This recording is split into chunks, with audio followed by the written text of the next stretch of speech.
नमस्कार विद्यार्थी मित्रांनो, इयत्ता 8वीच्या सर्व विद्यार्थी मित्रांचं आपल्या युट्यूब चॅनलवर सहर्ष स्वागत आहे. तर मुलांनो, 14वे प्रकरण चक्रवाढ व्याज या प्रकरणातील सराव संच 14.2 आपण सोडवत आहोत. या सराव संच 14.2 मधला प्रश्न 5वा व प्रश्न 6वा आपल्याला या व्हिडिओमध्ये घ्यायचा आहे. तर प्रश्न 5वा काय म्हणते, एका मुद्दलाची दशादशे 16 दराने चक्रवाढ व्याजाने 2 वर्षांची रास 4036.80 रुपये झाली, तर 2 वर्षांत झालेले व्याज किती? आता मुलांनो, या ठिकाणी आपल्याला मुद्दल माहित नाही, म्हणजे मुद्दल काढायचं आहे. दशादशे किती सांगितले? 16 सांगितलेलं आहे. म्हणजेच दशादशे म्हणजेच काय आहे? आर आहे. आर किती आहे? 16% आहे. आणि चक्रवाढ व्याजाने 2 वर्षांची म्हणजेच एन किती आहे बेटा? एन आहे 2 वर्ष. तर आणि रास किती सांगितलेली आहे? 4036.80. म्हणजेच रास म्हणजेच काय असते? ए असते. ए बरोबर किती आहे? 4036.80 रुपये. तर आपल्याला काय काढायचं आहे? पी काढायचं आहे. पी बरोबर किती? सूत्र तेच आहे मुलांनो, जे आपण सूत्र वापरत आहोत. ए बरोबर पी कंसामध्ये 1 अधिक आर छेद 100 कंसाचा n वा घात. या सूत्रामध्ये ह्या किमती ठेवल्यानंतर आपल्याला या ए, पी किंवा एन किंवा आर पैकी कोणत्याही या 4 बाबीपैकी 3 बाबी दिल्यानंतर चौथी बाब काढता येते. जसे या ठिकाणी आर दिलं, एन दिलं आणि ए दिलेलं आहे, तर आपल्याला पी सुद्धा या ठिकाणी काढता येते. ए बरोबर आहे पी कंसामध्ये 1 अधिक आर छेद 100 आणि कंसाचा कितवा घात? n वा घात. मग ए किती सांगितलेलं आहे? 4036.80. 80 पुढचं लिहिलं नाही तरी चालते, 8 लिहायचं. बरोबर आहे. पी ला पी लिहा आणि कंसामध्ये 1 अधिक आर ची किंमत किती आहे? 1 ला 1 आर किती आहे? 16 आहे. 16/100 आणि कंसाचा कितवा घात? तर कंसाचा दुसरा घात. 4036.8 बरोबर आहे. पी कंसामध्ये 100 एक 100 आणि 100 अधिक 16 किती होतात बेटा? 116 होतात. 116/100 आणि याचा वर्ग. म्हणून 4036.8 बरोबर आहे. पी 116 जर 100 न भागलं तर इथला दशांश चिन्ह 2 स्थळ कुठे सरकतो? डावीकडे सरकतो. म्हणजेच याचं उत्तर काय येते? पी गुणिले 1.16 आणि या कंसाचा वर्ग. आता 1.16 चा आपण या ठिकाणी वर्ग करून घेऊयात. म्हणजेच 116 गुणिले 116 करून घेऊयात. 6 6 36 ला 6 4 3 6 1 6 6 आणि 3 9 6 1 6. 116 1 116 आणि परत 116 1 116. मग या सगळ्यांची बेरीज किती येते बाळांनो? 6 ला 6 9 आणि 6 15 ला 5. हातचा आला 1 7 आणि 1 8 8 आणि 6 14 ला 4. हातचा आला 1 1 आणि 2 2 आणि 1 3 आणि हे 1. म्हणजेच 13,456 येते. परंतु या ठिकाणी इथं दशांश चिन्ह आहे, इथं दशांश चिन्ह आहे. म्हणजे इथले 2 स्थळ आणि इथले 2 स्थळ एकूण 4 स्थळ झाले. 4 स्थळांचं दशांश चिन्ह म्हणजे 1.3456. म्हणून 4036.8 बरोबर आहे पी गुणिले 1.3456. आता गुणाकारामधलं जे आहे 1.3456 याला काय करायचं? इकडे भागाकारामध्ये येईल. म्हणून 4036.8 छेद 1.3456 बरोबर आहे पी. आता या संख्येनं वरच्या संख्येला भागण्यासाठी काय करायचं बेटा? अगोदर आपण काय करूयात? या संख्येचं दशांश जे रूप आहे दशांश रूप याला उडून टाकूयात. म्हणजे त्याला आपल्याला असं लिहिता येते 40,368. म्हणजे वर 10 न गुणलं तर हे दशांश चिन्ह उडते आणि खाली सुद्धा आपण काय करूयात? 10 न गुणूयात. 13.456 बरोबर आहे पी. आता या दोन्ही संख्यांना कोणत्या संख्येने भाग जातो बघूयात अगोदर आपण. याला भाग देऊन आपल्याला संक्षिप्त रूप काढायचं आहे. तर या दोन्ही संख्यांना 8 चौक 32 या वरच्या संख्येला 8 ने भाग जाईल आणि या संख्येला सुद्धा 8 ने भाग जाईल. मग दोन्ही संख्येला आपण 8 ने भागूयात. 8 पंचे 40 आणि या 3 ला भागत नाही शून्याचा भाग. 8 चोक 32 आणि 4 उरले इथे झाले 48. मग 8 सख 48 होते. मग या संख्येला सुद्धा 8 न भागा. 8 एक 8, 5 उरले इथं दशांश चिन्ह 5 उरले इथे झाले 54. 8 45, 8 सख 48, 6 उरले 8 8 64 आणि 1 उरला 16 झाले 8 दोन्ही 16. म्हणून P बरोबर आहे 5046/1.682. 68. मग आता परत काय करायचं या ठिकाणी आपल्याला इथल्या संख्येला कोणत्या संख्येला भागतो बघूयात. इथं 2 ने भागूयात. काही आपल्याला कळत नसेल तर 2 दोन्ही 4, 1 उरला कितीचा भाग होतो 2 पंचे 10, 2 दोन्ही 4, 2 त्रिक 6, 2 आठी 16, 2 आठी 16 आणि 2 चोक 8 आणि 2 एक 2. इथं 0.841 येते. मग आता या संख्येला कोणत्या संख्येनं भाग होतो बघा बरं. 2 न जात नाही, 3 न जात नाही. परत आपण काय करू या ठिकाणी याचं पूर्ण दशांश चिन्ह उडवून टाकूयात. म्हणजेच या दशांश चिन्ह उडवण्यासाठी या 25 23 याच्या पुढे 1 2 3 शून्य घ्यावे लागतील आणि खाली 841 घ्यावे लागेल. मग ह्या संख्येला जर बघितलं बेटा तर आपल्याला 841 संख्येला 3 न भागत नाही, 4 न 2 न जात नाही म्हणजे 4 न जात नाही, 3 न जात नाही, 5 न जात नाही, 7 न जात नाही.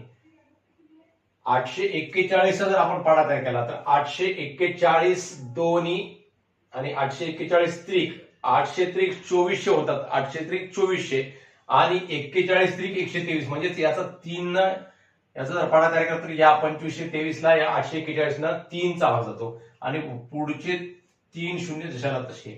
म्हणून P बरोबर किती येते मग 3000 येते मुलांना. अशा प्रकारे मग P बरोबर किती आलं 3000 आलेला आहे.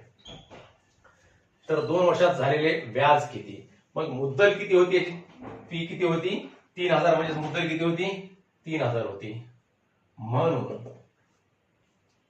मुद्दल बरोबर आहे P बरोबर 3000. व्याज बरोबर आहे रास वजा मुद्दल. हे सूत्रामध्ये किमती ठेवायच्या आणि उत्तर काढायचं. बरोबर आहे. रास किती आहे बेटा रास आहे 4036.80 आणि मुद्दल आहे 3000 वजा 3000 बरोबर आहे 1036.80. मग इथं उत्तर लिहायचं.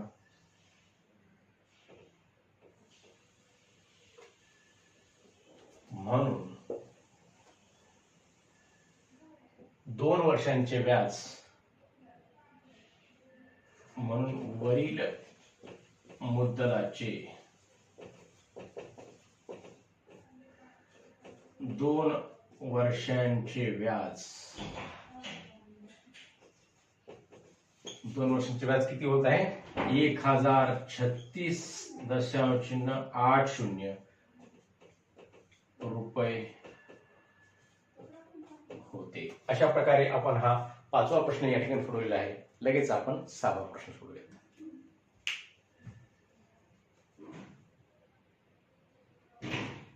तर मुलांनो या ठिकाणी 6वा प्रश्न आहे 15,000 रुपये चक्रवाढ व्याजाने दशादशे 12 दराने कर्जावर घेतले तर 3 वर्षांनी कर्ज फेडताना किती रुपये द्यावे लागतील. म्हणजे 3 वर्षानंतर द्यावी लागणारी एकूण रक्कम विचारलेली आहे. म्हणजेच रास विचारलेला आहे. मुद्दल अधिक व्याज म्हणजेच ए ची किंमत विचारलेली आहे.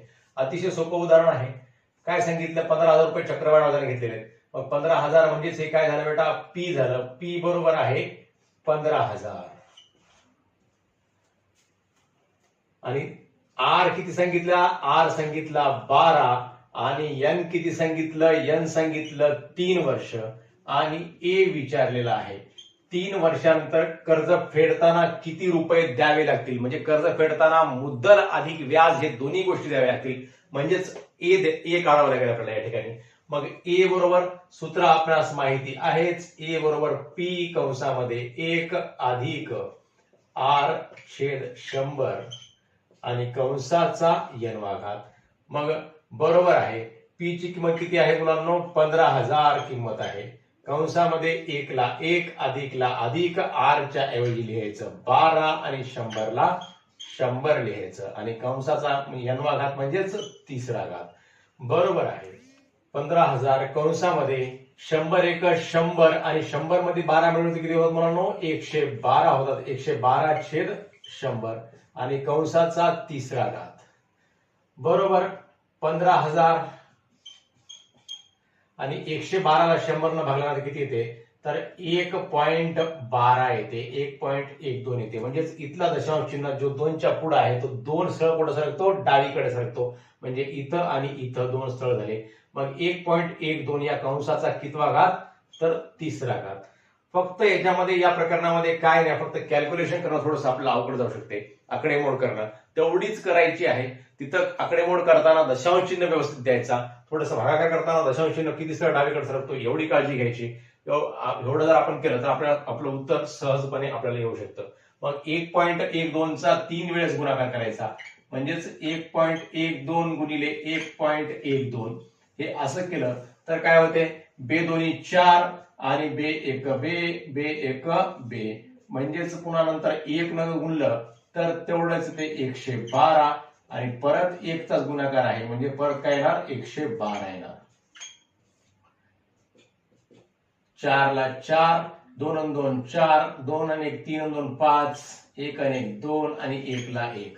आता या ठिकाणी इथं 2 स्थळांचा दशांश चिन्ह होता, इथं सुद्धा 2 स्थळांचा दशांश चिन्ह होता. म्हणजे एकूण किती स्थळांचा दशांश चिन्ह येईल? तर 4 स्थळानंतर येईल. म्हणजेच इथं 1 2 3 4 स्थळानंतर 1.2544 ह्या 2 संख्यांचा गुणाकार केल्यानंतर आलं.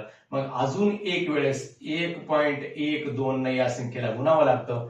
मग बे चोक 8, बे चोक 8, बे पंचे 10 ला 0, हातचा ला 1, बे दोन्ही 4 आणि 1 5 आणि बे एक बे. आता 1 न गुणल्यावर 30 संख्या येते 4 4 5 2 1 आणि परत 1 न गुणल्यावर 30 संख्या येते 4 4 5 2 आणि 1. या सर्वांची बेरीज केली तर किती येते? 8 ला 8, 8 आणि 4 12 ला 2, हातचा ला 1, 4 आणि 4 8 आणि 1 9, 5 आणि 5 10, 10 आणि 4 14 ला 4, हातचा ला 1 2 आणि 1 3, 3 आणि 2 5, 5 आणि 5 10 ला 0, हातचा ला 1, 1 आणि 2 2 2 4. मग आता इथे या ठिकाणी आता इथं दशांश चिन्ह किती स्थळांतर होतं? 4 स्थळानंतर आणि हे किती स्थळानंतर आहे? 2 स्थळानंतर. म्हणजे एकूण किती स्थळानंतर दशांश चिन्ह येईल? आता 6 स्थळानंतर. 1 2 3 4 5 आणि 6 स्थळानंतर. म्हणजेच 1.404928 हे याचं उत्तर येते. म्हणजेच 15,000 गुणिले 1.404928. आता इथं 3 शून्य आहेत. म्हणजे 3 शून्य जर आपण काढले तर इथला दशांश चिन्ह 3 स्थळ पुढे सरकतो. बघा बरं मग आता काय होते? 15 गुणिले 1 4 0 आणि 4. इथला दशांश चिन्ह 1 2 3 स्थळ पुढे सरकला. इथं दशांश चिन्ह आला आता आणि पुढं 9 2 8. आता 15चा आपण याचा गुणाकार करून घेऊयात. 15 8 120, 120 ला 0, हातचे आले 12, 15 2 30, 30 आणि 12 42, 42 ला 2, हातचे आले 4, 15 9 135, 135 आणि 4 139 ला 9, हातचे आले 13, 15 चौक 60 आणि 13 73, 73 ला 3, हातचे आले 7, 15 0 0 0 7 7, 15 चौक 60 ला 0, हातचे आले 6, 15 1 15 आणि 6 तर 21 होतात.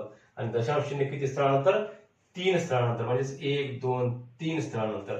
म्हणजेच त्याचं उत्तर आलं. उत्तर किती आलं मुलांनो? 21,073.920.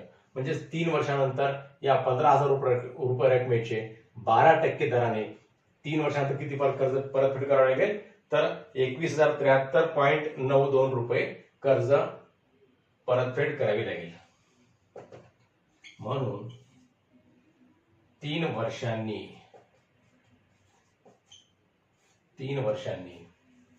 कर्ज